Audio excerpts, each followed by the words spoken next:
It's a pleasure to welcome you here to this 10th anniversary of the Pushkin House Russian Book Prize. What could be a better place to talk about reading and books than the London Library?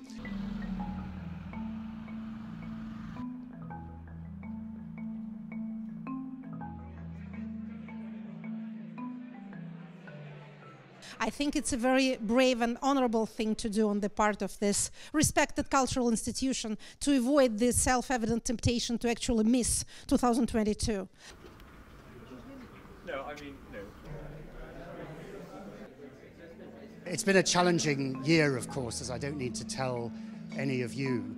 But I think we felt it was fundamentally important to go ahead with this because, we are here to try to bridge, to understand, to interpret, to shine deep and relevant light to the predicament that we're in today, to showcase and reward the best.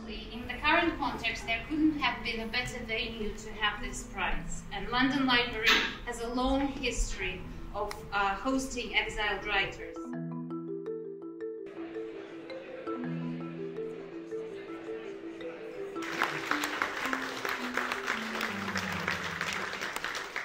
The story I tell is a tiny one, really. It's a sort of extraordinary small piece of history, and I try to use it as a pinhole camera to show wider issues. I was frustrated by the attempts to reduce Russian politics to Putin's background and his occupation. Did you know he was in the KGB? Did you know that?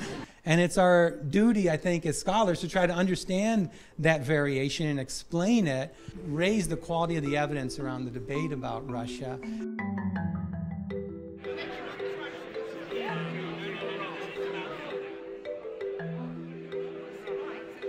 Not being Russians ourselves, we felt that we didn't have skin in the game, that we had the luxury, the privilege of being able to comment. And that sense of culture has survived through the years. It managed to get them through the pogroms of the imperial period. It got them through Stalin's repressions, and I think that's what will keep it going in the face of Vladimir Putin. It's an attempt to tie the history of ordinary people living in those regions into a history of the world. I think the main point in the end is to think about what that tells us about ourselves, because you can look at the way Russians do X or Y and you think, if you're English like me, well, we don't do that. And then you think, well, why not? Why do they do that? What is the reason behind it?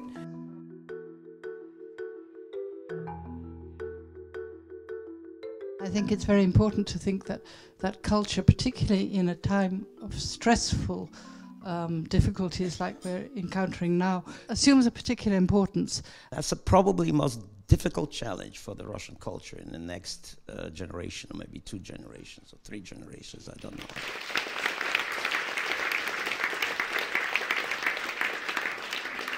After much deliberation, the jury has decided that the Pushkin House Prize for the best non-fiction work on Russia in English goes to Maria Sarotte, Not 1 Inch.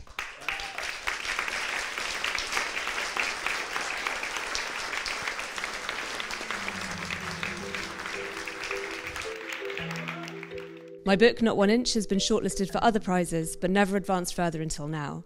I truly never expected that I would win, given the high quality of the competition, and I'm sorry that I'm not there in person.